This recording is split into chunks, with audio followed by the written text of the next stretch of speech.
గుజరాత్ జయచంద్రుడు ఘోరీని ఇండియాలోకి పిలిచాడు.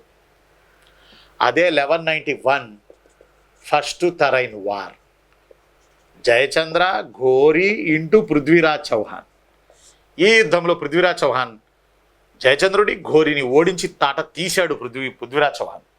జయచంద్రుడికి పృథ్వీకి ఏంటి గొడవలంటే, జయచంద్రుడి బిడ్డ సంయుక్తని స్వయంవరం పద్ధతిలో ఆయన పృథ్వీరాజ్ చౌహాన్ పెళ్లి చేసుకోవడం, ఇది జయచంద్రుడు మామ అయిన జయచంద్రుడికి ఇష్టం లేకపోవడం, అందువల్ల పృథ్వీరాజుని ఏసైనా సరే తన కూతురిని తెచ్చుకోవాలన్న కోణంలో ఉండడం, ఆ జయచంద్రుడి బలం చాలకపోవడం, అందువల్ల జయచంద్రుడు ఘోరీని పిలవడం. ఆ ఘోరీ అప్పటికే ఇండియా మీద వస్తూ ఉన్నాడు. ఇండియాని ఏలాలన్నది అతడి ఉద్దేశం.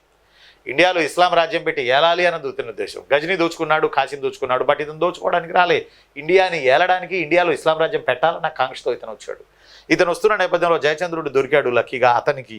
ఫలితంగా అతను జయచంద్రుడు వీళ్ళిద్దరు కలిసి ఒక ఊపు ఊపారు. బట్ పృథ్వీరాజ్ చేతిలో తుప్పు పగలగొట్టించుకున్నారు జయచంద్రుడు ఘోరీ ఇద్దరు కూడా. ఆఫ్టర్ దాట్ మళ్ళీ 1192లో మరోసారి జయచంద్ర ప్లస్ ఘోరీ ఇంటూ పృథ్వీ. ఈ యుద్ధంలో పాపం పృథ్వీరాజ్ చౌహాన్ ఓడిపోయాడు. ఘోరీ ఢిల్లీ అజ్మీర్లను ఆక్రమించుకున్నాడు. 1192లో రెండవ తరైన యుద్ధం తర్వాత ఘోరీ ఇండియాలో ఇస్లాం రాజ్యాన్ని ఏర్పాటు చేశాడు. ఇండియాలో ముస్లిం రాజ్యం ఫామ్ అయిపోయింది 1192లో. ఏ యుద్ధం ద్వారా? రెండవ తరైన యుద్ధం ద్వారా. దీనికి జయచంద్రుడు అవాక్కయ్యాడు. అరే మొగడా, నిన్ను నేను పిలిచింది పృథ్వీరాజ్ని వేయమని కానీ ఇండియాలో రాజ్యం పెట్టమని నిన్ను కాదు. ఎందుకంటే 1192కి రెండవ తరైన వారిలో ఈసారి ఘోరీ వస్తూ తన సేనాని ఐబక్ని తెచ్చుకున్నాడు. 1191లో తేలా, 1192లో తెచ్చుకున్నాడు. Aibak most powerful. అక్కడ గజనీ నగరం తగలబడుతుంటే దూకాడు, అతని సేనాని అయ్యాడని చెప్తున్నా కదా. అతన్ని తెచ్చుకోవడం వల్లే జయచంద్రుడు ఘోరీలు కుతుబుద్దీన్ ఐబక్ ముగ్గురు కలిసి పాపం పృథ్వీరాజును ఓడించేశారు. ఫలితంగా కుతుబుద్దీన్ ఐబక్ సహకారంతో మహమ్మద్ ఘోరీ ఢిల్లీలో 1192లో రెండవ తరైన యుద్ధం తర్వాత ఢిల్లీ అజ్మీర్లను క్యాప్చర్ చేసుకుని ఢిల్లీలో ఇస్లాం రాజ్యాన్ని పెట్టాడు. భారతదేశంలో ముస్లిం రాజ్యం లేదా ఇస్లాం రాజ్యాన్ని స్థాపించినాడు మహమ్మద్ ఘోరీ 1192 సెకండ్ తరైన్ వార్.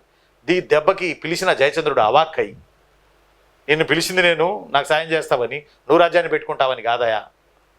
అప్పుడు 1194లో ప్రీవియస్లో కూడా చెప్పాం కదరా చిన్ను, 1194లో ఈసారి Jayachandra into Prithviraj, Jayachandra into Muhammad Ghori and Qutbuddin Aibak మధ్య యుద్ధం జరిగింది. యుద్ధంలో జయచంద్రుడు ఓడిపోయాడు.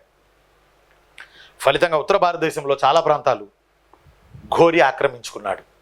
ఒక బలమైన ఇస్లాం రాజ్యాన్ని 1192లో ఏర్పాటు చేశాడు ఢిల్లీ కేంద్రంగా మహమ్మద్ ఘోరీ.